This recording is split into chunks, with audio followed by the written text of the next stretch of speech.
Hello friends, welcome to exam how. स्वागत करते हैं आपका एग्ज़ाम हाउ में। थोड़ा सा गला बैठा हुआ तो इसकी वजह से अगर साउंड में कोई दिक्कत होगी तो आप थोड़ा मैनेज कर लेना। वैसे मैं अपनी तरफ से पूरी कोशिश करूँगा कि आपको साउंड की कोई दिक्कत ना आए। तो इससे पहले हमने जो वेब का प्रोपगेशन हमने फिनिश कर दिया था और जो इसकी कैरेक्टरिस्टिक थी या फिर जो प्रॉपर्टीज़ थी उसको हमने क्या किया था, वहाँ से इनिशिएट किया था या स्टार्ट किया था। ठीक है, तो इस वाले स्लाइड पे थे हम और यहाँ पे हमने लास्ट वाले वीडियोज़ में आप देखे होंगे तो हमने एम्पलीट्यूड के बारे में आपको बताया था। बट यहाँ पे क्या है कि हम आपको सारा देखेंगे। ठीक है, तो एम्पलीट्यूड को जो हमने बताया था एक बार हम यहाँ पे फिर से देखेंगे। तो स्टार्ट करेंगे। तो अगर आपको ये वीडियो अच्छा लग रहा हो तो आप इसको लाइक कर देना, और अगर आप चैनल को सब्सक्राइब नहीं किए हैं अभी तक तो आप इस चैनल को सब्सक्राइब ज़रूर कर लेना। ठीक है ना, इतना आप कर लेना। तो अब स्टार्ट करते हैं अब इसको, और एम्पलीट्यूड वगैरह के बारे में हम फिर से पढ़ेंगे। ठीक है, तो जैसा कि आपको देख रहे हो कि यहाँ पे कैरेक्टरिस्टिक्स ऑफ साउंड वेव के बारे में आज हम पढ़ने वाले हैं, और ये रहे इसके कैरेक्टरिस्टिक्स। ठीक है, तो ये 5 कैरेक्टरिस्टिक्स हैं। पहला है आपका एम्पलीट्यूड, दूसरा है वेवलेंथ, तीसरा है आपका फ्रीक्वेंसी, चौथा है टाइम पीरियड, और पांचवा क्या है, वेलोसिटी है। ठीक है, तो ये पाँच हैं जो भी है, ये 5 हमारे क्या हैं कि साउंड वेव की क्या है कि प्रॉपर्टीज़ हैं, या फिर प्रॉपर्टी नहीं कैरेक्टरिस्टिक्स हैं। ठीक है ना, तो बहुत सारे थिंग्स आर सिमिलर।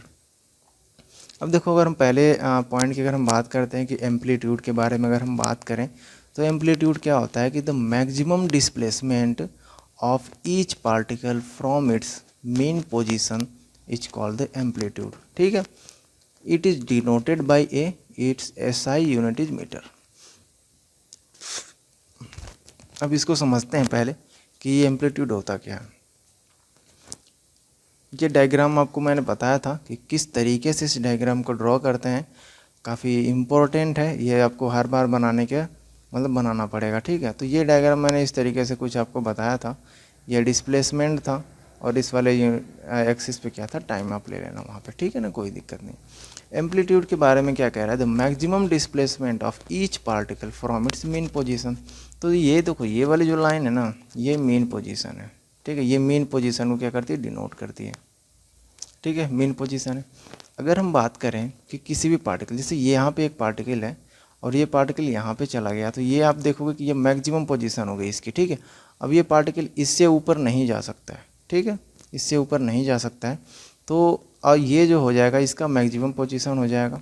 अब ये मेन पोजीशन यहाँ पे हो गया, ये लाइन क्या है कि पूरी मेन पोजीशन।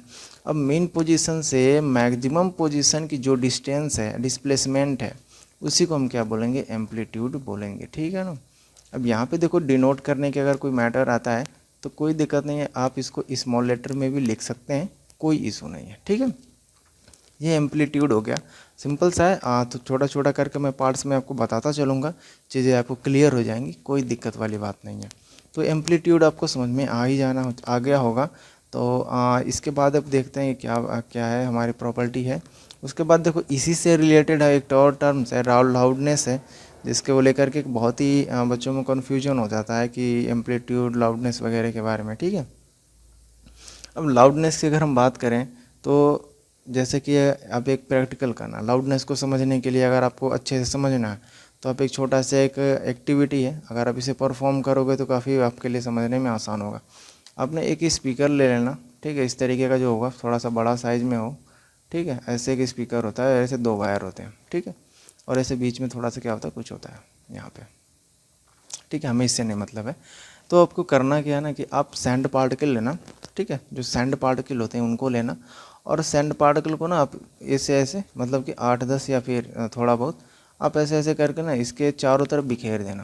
ठीक है, जब बिखेर देना, बिखेरने के बाद से आपको क्या करना है कि जैसे यह नॉब होती है आपके साउंड को इंक्रीज करने की, डिक्रीज करने की। ठीक है, आवाज़ को बढ़ाने की जो वॉल्यूम वाली की होती है उसकी हम बात करें। देखो, जब वॉल्यूम आपका 0 होगा ना, ठीक है, तो जब वॉल्यूम आपका 0 होगा तो इसमें जी ये जो सैंड पार्टिकल है कोई एक्टिविटी नहीं होगी। ये जो सैंड पार्टिकल है इसमें कोई एक्टिविटी नहीं होगी।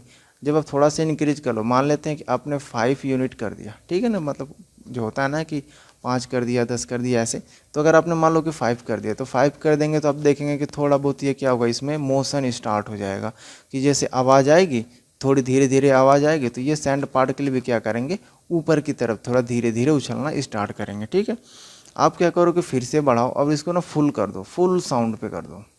जब फुल साउंड कर दोगे तो ये क्या है ना कि अपनी पूरी एनर्जी के साथ ये ऊपर की तरफ उछलना स्टार्ट कर देंगे, ऊपर की तरफ उछलना स्टार्ट कर देंगे, ठीक है। अभी ये जो एक्टिविटी आप करोगे इससे हम क्या समझेंगे, तो इससे देखो यहाँ पे हम आपको बहुत ही बेहतरीन तरीके के फिगर के साथ आपको बताने की कोशिश कर रहे हैं कि ये फिगर है, ये कब है, जब आपका जो साउंड था, मान लेते हैं कि 5 था, ठीक है, मान लेते हैं 5 था, और यहाँ पे क्या था ना, जो आपका साउंड था, ठीक है ना, यहाँ पे मान लेते हैं जो आपका साउंड था वो कितना है पता, फुल था, ठीक है, ये फुल था। यहाँ पे आपने 5 पे किया था, यहाँ पे आपने फुल किया। अब इन दोनों में आप डिफरेंस देखोगे तो क्या लगेगा, यहाँ पे एम्पलीट्यूड पे देखो, ये एम्पलीट्यूड और उसके पास ये जो एम्पलीट्यूड है ये देखो। अब आप देखोगे कि ये वाला जो एम्पलीट्यूड है ये इसकी अपेक्षा क्या है, ये वाला एम्पलीट्यूड बहुत कम है, ठीक है। जब आपने साउंड 5 पे किया था तो उसका एम्पलीट्यूड कम था, मतलब जो सैंड पार्टिकल थे वो क्या था, बहुत धीरे धीरे मतलब उछल रहे थे। जब आप फुल कर दोगे तो वो सैंड पार्टिकल क्या होंगे, बहुत ही तेज़ी से उछलने लगेंगे, ठीक है, मतलब और ऊपर जाने लगेंगे और ऊपर जाने लगेंगे, ठीक है ना, वो ऊपर मतलब और ऊपर जाएंगे फिर आएंगे, ऊपर जाएंगे आएंगे। तो इसका मतलब ये होगा ना कि इसमें सिर्फ और सिर्फ एम्पलीट्यूड बढ़ाया है आपने, वो जो आपने के पास टीवी का रिमोट होता है और आप साउंड बढ़ाते हो उससे कुछ नहीं होता है, सिर्फ एम्पलीट्यूड ही बढ़ता है, ठीक है। तो ये चीज़ आपको क्लियर होनी चाहिए कि वहाँ पे भी यही फिनोमिना काम करता है कि सिर्फ क्या होता है, एम्पलीट्यूड बढ़ जाता है, ठीक है। तो ये चीज़ आपको क्लियर हो गई होगी। अब देख लेते हैं ये लाउडनेस के बारे में और क्या क्या है। It is a measure of sound energy reaching the year पर सेकेंड, ठीक है। It's depend on the amplitude of sound wave, sound wave के एम्पलीट्यूड पे डिपेंड करता है, ये चीज़ मैंने क्लियर कर दिया। अब देखो इसको मेजर करते हैं, वो डेसिबल में मेजर करते हैं, ठीक है ना, साउंड को, ये जो लाउडनेस है, लाउडनेस को हम किस में मेजर करते हैं, डेसिबल में हम इसको क्या करते हैं, मेजर करते हैं। और ये एक इम्पॉर्टेंट फैक्ट है जो कि आपके एग्जामिनेशन में पूछा हुआ है, इस वजह से मैंने इसको कंसीडर किया, आपके लिए ज़्यादा थोड़ा इम्पोर्टेंट होगा, ठीक है ना। तो sound wave 80 decibel become the noise to human ears, ठीक है, मतलब अगर 80 डेसिबल से ऊपर साउंड है, मतलब कि अगर 81 भी हो जाता है तो वो ह्यूमन ईयर, जो ह्यूमन ईयर है उसके लिए क्या हो जाएगा, वो नॉइज हो जाएगा, ठीक है।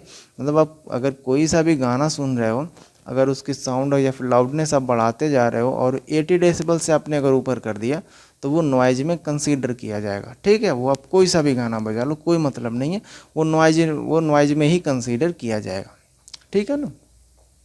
तो यहाँ तक तो चलो क्लियर हो गया। अगर आपको ये अगर नहीं क्लियर हुआ है तो आप कमेंट कर देना, एक अलग सी वीडियो में आपको बता के, और इसको थोड़ा सा और हाई लेवल पे मैं आपको समझाने की कोशिश करूँगा। अब इतना हाई लेवल आपके सिलेबस में है नहीं, बट अगर आप किसी को समझ में नहीं आता है तो उसके लिए भी हमारे पास प्रावधान है, ठीक है। तो यही चीज़ है, बस इतना आपके सिलेबस में है, उसी के हिसाब से हम चलेंगे। और जब आप हाई स्कूल में या फिर +2 में जाओगे तो आप थोड़ा और हाई लेवल का पढ़ोगे, वो क्या है कि आपका लिए नेक्स्ट पायदान होगा, या फिर क्या कि हम चीज़ों को कैसे सीखते हैं, स्टेप बाय स्टेप करके सीखना है, ठीक है। अब एक ही साथ अगर आपको मैंने PhD का बता दिया तो अब भी आपके लिए दिक्कत है, समझ में नहीं आएगा। तो अभी आप 9th क्लास में हो तो आप 9th क्लास की चीज़ों को पढ़ो, और आपको सिर्फ NCERT बुक को रेफ़र करना है, ठीक है ना। बुक को आप बस NCERT ही बुक को रेफ़र करो, अदर किसी बुक के बारे में जानने की या फिर पढ़ने की उतनी कोई ज़रूरत नहीं है। अगर टाइम है तो कोई बात नहीं है, बट आपको वो टाइम वेस्ट है, ठीक है। आपके पास जो NCERT जो कंटेंट देगा वो क्या होगा, वो सॉलिड कंटेंट होता है, ठीक है ना। वो बहुत ही मतलब ये बेस होता है, वो बहुत ही अच्छा कंटेंट दे देते हैं NCERT वाले। तो यहाँ तक हमने समझ लिया था, ठीक है, फिगर आपको क्लियर हो गया होगा। ये सॉफ्ट साउंड है और ये क्या है आपका लाउडर साउंड है, ये चीज़ आपको क्लियर हो गई होगी, ठीक है ना। तो यहाँ पे क्या था, बस एम्पलीट्यूड बढ़ गया था, ठीक है, मतलब कि लाउडनेस में क्या है कि सिर्फ एम्पलीट्यूड इंक्रीज हो जाता है, ठीक है। नेक्स्ट है वेवलेंथ। अब देखो वेवलेंथ को कैसे समझेंगे, पहले मैं एक बार वेवलेंथ को समझा देता हूँ, उसके बाद से क्या करेंगे आप लोग उसको, मतलब जो भी स्टेटमेंट है हम उसको देखेंगे। देखो वेवलेंथ का क्या है कि मान लो कोई भी पार्टिकल है, अगर वो सिर्फ हम अगर क्रेस्ट की बात करें तो इस ये वहाँ से हम क्या ना काउंटिंग, हमें क्या वेवलेंथ में ये देखना है कि दो नियरेस्ट या फिर दो नियरेस्ट जो ट्रफ्स हैं उनके बीच की डिस्टेंस होती है, ठीक है। तो अगर हम क्रेस्ट की बात करें तो पहला तो ये हो गया, और इसके नियरेस्ट क्रेस्ट कौन सा होगा, सिर्फ ये होगा, ठीक है ना। इसके बीच दोनों के बीच में कोई भी आप देखो तो क्रेस्ट नहीं है। तो इन्हीं दोनों के बीच की जो डिस्टेंस होती है ना उसी को हम क्या कहते हैं, वेवलेंथ कहते हैं। और वेवलेंथ को हम क्या करते हैं कि लैम्डा से डिनोट करते हैं, ठीक है। किससे डिनोट करते हैं, लैम्डा से डिनोट करते हैं, ठीक है। वही चीज़ देखो यहाँ पे लिखी हुई है कि the distance between two nearest adjacent crest और trough of the wave is called the wavelength. देखो अब ट्रफ की बात करते हैं तो नियरेस्ट ट्रफ हम बात करते हैं। पहला अगर हम ये लेते हैं तो इसके नियरेस्ट कौन सा होगा, यही होगा, ठीक है। अब इन दोनों के बीच की जो डिस्टेंस होगी उसको भी हम क्या बोलेंगे, वेव लेंथ कह लेंगे। इस वेव की ये लेंथ हो जाएगी, ठीक है ना, इसको हम क्या बोलेंगे, वेव लेंथ बोलेंगे, ठीक है ना। अब देखो इसको डिनोट कैसे करना है, लैम्डा से डिनोट करना है, ये मैंने आपको क्या किया बता दिया है।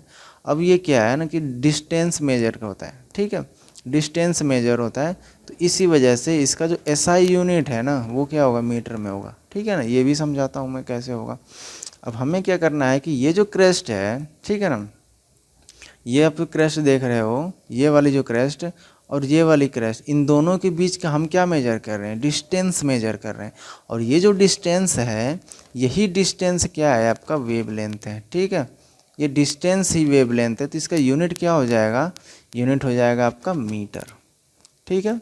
यूनिट क्या हो जाएगा, मीटर हो जाएगा, ठीक है ना। तो ये चीज़ आपको ध्यान रखनी है, ये चीज़ आपको रिमेंबर रखना है कि ये लैम्डा से डिनोट करते हैं वेव लेंथ को, और इसकी यूनिट क्या होती है, मीटर होती है, ठीक है।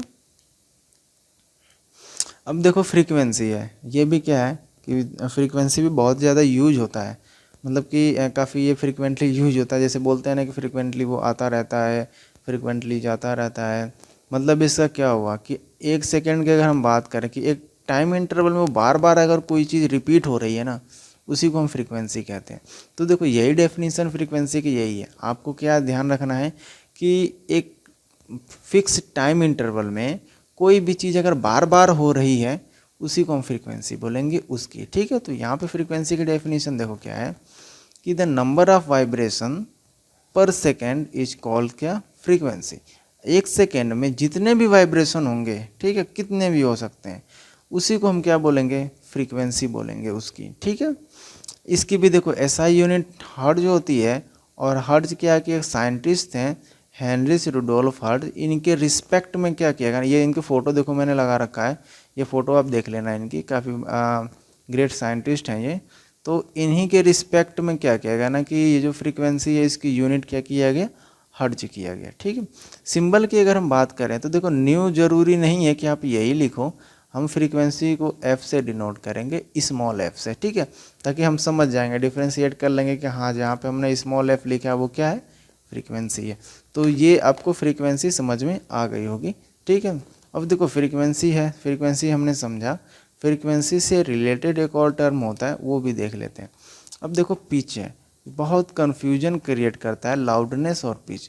तो देखो लाउडनेस और पिच को अलग अलग करके मत पढ़ना, ठीक है ना, कभी भी पढ़ना तो एम्पलीट्यूड के साथ लाउडनेस को पढ़ना और फ्रीक्वेंसी के साथ पिच पढ़ना। अब दोनों को अगर तुम एक साथ पढ़ लोगे कि जैसे कि बुक में या फिर कहीं अगर कोई पढ़ा रहा हो या किसी ने बता दिया या फिर कहीं आपने लिखा देख लिया, तो मैं दावा कर रहा हूँ कि समझना आपके लिए बहुत बड़ा मुश्किल का काम हो जाएगा कि ये लाउडनेस और पिच में, ठीक है। तो हमेशा आप जैसे ही एम्पलीट्यूड पढ़ो तो उसके बाद लाउडनेस पढ़ना, और उसके बाद जब फ्रीक्वेंसी पढ़ो तो पिच पढ़ना। ये चीज़ें तब जा कर के आपको क्या हो जाएंगी, क्रिस्टल क्लियर हो जाएंगे। अब देखो ये क्या कह रहा है, इट रिप्रेजेंट द श्रिलनेस और फ्लैटनेस ऑफ साउंड, ठीक है। जैसे अगर किसी के घरों में छोटा बच्चा होगा तो बच्चे क्या करते हैं, चिल्लाते हैं। अब वो जो चिल्लाते हैं ना, उनकी आवाज़ें क्या होती है, कानों में बहुत चुभती हैं, ठीक है ना, उनकी आवाज़ें क्या है, कानों में चुभती हैं। तो वो क्यों चुभती हैं, वो इसी वजह से उनकी क्या होती है ना, पिच बहुत ज़्यादा होती है, ठीक है ना, उनके साउंड की जो पिच होती है वो बहुत ज़्यादा होती है। अब इसमें देखो जो फिगर मैं आपको दिखाऊंगा या फिर इससे पहले मैंने दिखाया कि इस फिगर्स में काफ़ी सिमिलरिटी है, जैसे कि मैंने आपको बताया नहीं, इस वाले फिगर में अगर आप देखो तो यहाँ पे अगर आप देखोगे कि यहाँ पे एम्पलीट्यूड में जो चेंज आ रहे हैं, ठीक है, यहाँ पे आप देखो, एक बार मैं थोड़ा कलर चेंज कर देता हूँ। ये जो एम्पलीट्यूड की बात हम कर रहे हैं सिर्फ और सिर्फ एम्पलीट्यूड में ही चेंज आ रहा है, ठीक है ना। अब फ्रीक्वेंसी या फिर जो कुछ कोई डिफरेंस आप नहीं देख रहे होगे, सिर्फ और सिर्फ क्या है कि आपका एम्पलीट्यूड चेंज हुआ है, ठीक है ना, और कुछ भी यहाँ पे चेंजेस नहीं आ रहे हैं। तो लाउडनेस में आप हमेशा याद रखना कि सिर्फ एम्पलीट्यूड बढ़ जाता है और कोई चेंज नहीं आता है। आपको सिर्फ इतना ध्यान रखना है, अगर लाउडनेस की बात की जाए तो सिर्फ और सिर्फ एम्पलीट्यूड ही चेंज होगा, उसके सिवाय और कोई भी पैरामीटर चेंज नहीं होगा। ठीक है, चलो ठीक है। फ्रीक्वेंसी का, ये पिच का हम देख रहे थे, तो इसमें क्या, it's depend on the frequency of vibration. ठीक है ना, ये पॉइंट आपको ध्यान रखना, ये क्या फ्रीक्वेंसी पे डिपेंड करता है, इसी वजह से मैंने आपको फ्रीक्वेंसी बताया, उसके बाद से मैं आपको पिच बता रहा हूँ। ठीक है, higher the frequency of sound wave the higher will be the pitch sound and vice versa. मतलब ये हुआ इसका कि अगर साउंड वेव की फ्रीक्वेंसी ज़्यादा है, ठीक है, अगर साउंड वेव की फ्रीक्वेंसी ज़्यादा है तो इसका मतलब ये हुआ कि उसका पिच भी ज़्यादा होगा। ठीक है, क्या होगा कि अगर फ्रीक्वेंसी ज़्यादा है तो पिच भी ज़्यादा होगा, और अगर फ्रीक्वेंसी कम है तो उसके पिच भी क्या होगा, कम ही होगा। ठीक है, अब एक छोटा सा फिगर है आपके लिए, यहाँ पे देखो। अब यहाँ पे देखो कि एम्पलीट्यूड में कोई चेंज नहीं है, दोनों का एम्पलीट्यूड देखो सेम है, एम्पलीट्यूड में कोई चेंज नहीं है। बट अगर हम बात करें कि यहाँ से लेकर के यहाँ तक जो डिस्टेंस आप देख रहे हो, इसमें आप देखो फ्रीक्वेंसी काउंट करो। फ्रीक्वेंसी हम क्या करते हैं कि अब देखो फ्रीक्वेंसी कैसे काउंट करें वो मैं बताता हूँ। फ्रीक्वेंसी का डेफिनेशन देखो, द नंबर ऑफ वाइब्रेशन पर second is called the frequency. ठीक है, अब इसमें काउंट करें अगर हम वाइब्रेशन कितना हुआ है, तो अगर हम यहाँ से स्टार्ट करें तो यहाँ से स्टार्ट करोगे तो ये हो गया आपका आधा, और फिर यहाँ पर आ जाओगे तो पूरा एक फ्रीक्वेंसी, मतलब कि एक वाइब्रेशन, और फिर यहाँ से करेंगे फिर यहाँ पर आएंगे तो कितना हो जाएगा, दो वाइब्रेशन। ठीक है, मतलब कितने वाइब्रेशन हुए हैं, सिर्फ दो वाइब्रेशन। और यहाँ पे कितना हुए हैं, एक, यहाँ पे जाएगा एक, फिर यहाँ पे जाएगा दो, फिर यहाँ पे जाएगा तीन, चार, पाँच, छः, सात, और यहाँ पे जाएगा आठ। मतलब यहाँ पे क्या है, वन वाइब्रेशन है। ठीक है, और यहाँ पे क्या है, आपको 8 वाइब्रेशन है। ठीक है, काउंट कर लेना आप, 8 वाइब्रेशन है। ठीक है, अब यहाँ पे देखो कि अगर एक वाइब्रेशन है, ठीक है ना, एक वाइब्रेशन है, तो इसका मतलब ये हो गया ना कि ये लो पिच हो गया, किसके कंपैरिजन में, आइए 8 वाले के कंपैरिजन में। ठीक है, तो ये क्या हो जाएगा, आपका लो पिच हो जाएगा। ठीक, और लो पिच हो गया, इसका मतलब लो फ्रीक्वेंसी हो गया, लो फ्रीक्वेंसी। अब मैंने फ्रीक्वेंसी को क्या बताया था कि एक सेकेंड में जितना भी वाइब्रेशन होता है, तो अगर टाइम हम एक सेकंड लें तो यहाँ पे एक सेकंड में कितने होंगे, एक, यहाँ पे सॉरी एक नहीं दो होगा। ठीक है, दो फ्रीक्वेंसी, तो यहाँ पे मान लो कि एक सेकंड में कितने वाइब्रेशन हुए, दो वाइब्रेशन हुए, और यहाँ पे एक सेकंड में आपके 8 वाइब्रेशन हो गए। तो आप यहाँ पे ये चीज़ डिफ्रेंशिएट कर सकते हो कि अगर यहाँ पे सिर्फ एक सेकंड में दो ही वाइब्रेशन हो रहे हैं तो इसका मतलब ये लो पिच हो गया, और यहाँ पे कितने हो रहे हैं, 8 हो रहे हैं, तो ये आपका हाई पिच हो गया। और ये क्या हो जाएगा आपका लो, यहाँ पे आप ये लिख सकते हो कि लो फ्रीक्वेंसी। ठीक है, फ्रीक्वेंसी को मैं एफ लिख देता हूँ, लो फ्रीक्वेंसी, और ये कितना हो जाएगा आपका हाई फ्रीक्वेंसी। ठीक है ना, ये चीज़ क्लियर हो गई। अब फिर से आप देखो फ्रीक्वेंसी क्या कह रहा है, द नंबर ऑफ वाइब्रेशन पर second is called the frequency. ठीक है, क्लियर हो गया। मैं बार बार आपको इसीलिए दिखा रहा हूँ ताकि आपको चीज़ें थोड़ी याद हो जाए, रिमेंबर हो जाए कि फ्रीक्वेंसी क्या होता है। ठीक है, अब फिर से आप मेरे साथ मतलब रिपीट करो इन सब चीज़ों को, ये बार बार टर्म्स यूज होंगे तो आगे चल के बहुत दिक्कत हो जाएगी। तो फिर से मैं बताता हूँ कि एक सेकंड में जितने वाइब्रेशन होते हैं ना, उसी को क्या बोलते हैं, फ्रीक्वेंसी कहते हैं। ठीक है, तो ये चीज़ क्लियर होगा ही होगी। अब देखो बात करें अगर हम टाइम पीरियड का। ठीक है, टाइम पीरियड क्या कह रहा है, the time taken to complete one vibration is called the time period. ठीक है, एक वाइब्रेशन में जितना भी टाइम लगता है उसी को क्या कहते हैं, टाइम पीरियड कहते हैं। ठीक है, और हमने फ्रीक्वेंसी क्या पढ़ा था, एक सेकंड में जितने वाइब्रेशन होते हैं उसको हम क्या कहते हैं, फ्रीक्वेंसी कहते हैं। ठीक है, तो ये दोनों चीज़ें क्या होंगी, एक दूसरे से कोरिलेट होंगे। ठीक है, हम उसको बाद में दिखाते हैं आपको।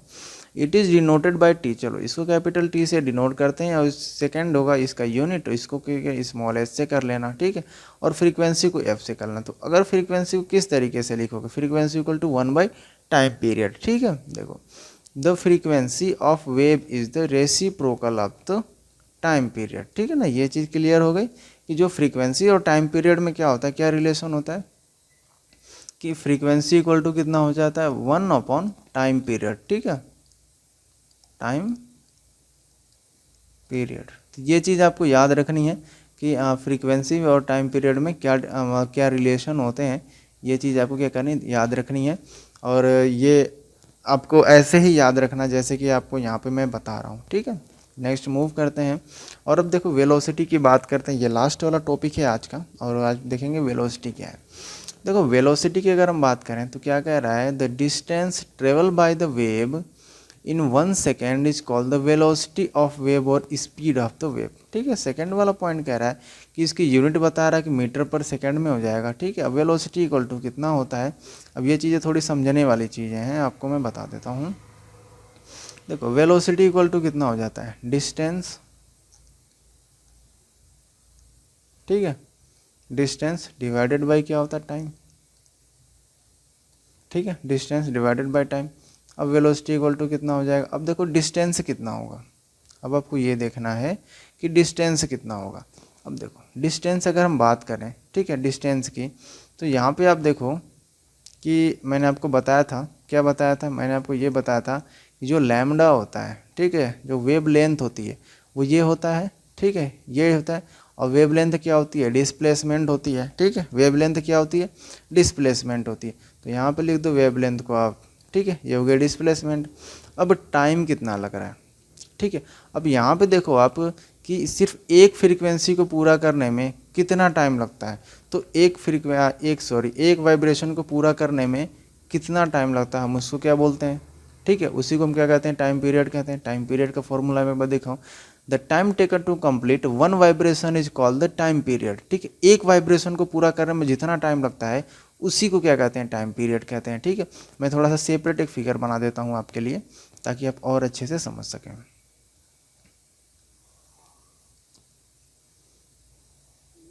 ठीक है, बड़ा सा फिगर में बना दिया, ये हो गया। ठीक है, बड़ा फिगर हो गया।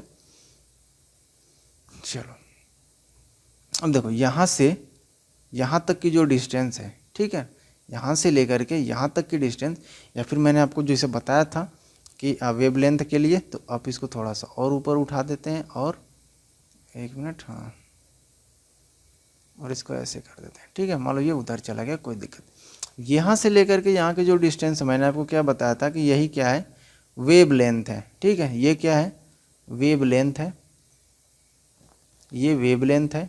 और एक फ्रीक्वेंसी को कैसे काउंट करेंगे, अगर यहाँ से अगर हम स्टार्ट करें, ठीक है, तो यहाँ से लेकर के आप अगर ऐसे आओगे यहाँ तक आओ, तो ये आपका हो गया ना आधी फ्रीक्वेंसी हो गया, मतलब आधी फ्रीक्वेंसी नहीं, हाफ वाइब्रेशन हो गया। और उसके बाद से फिर अगर आप हाफ और ट्रेवल करो तो यहाँ पर पहुँचोगे, तो ये हो गया आपका 1 वाइब्रेशन, सिंगल वाइब्रेशन। ठीक है, अगर आप सिंगल वाइब्रेशन को इस तरीके से भी कर सकते हो, और एक और तरीका बताता हूँ, ये देख रहे हो ना, इस पॉइंट से अगर आप स्टार्ट करोगे तो यहाँ से चलो, उसके बाद से फिर आप यहाँ से चलो, ऐसे आते आते आते आते यहाँ पे, अब यहाँ पे आ जाओगे ना, तो ये हो जाएगा आपका 1 वाइब्रेशन। ठीक है, तो ये कितना हो जाएगा, 1 वाइब्रेशन।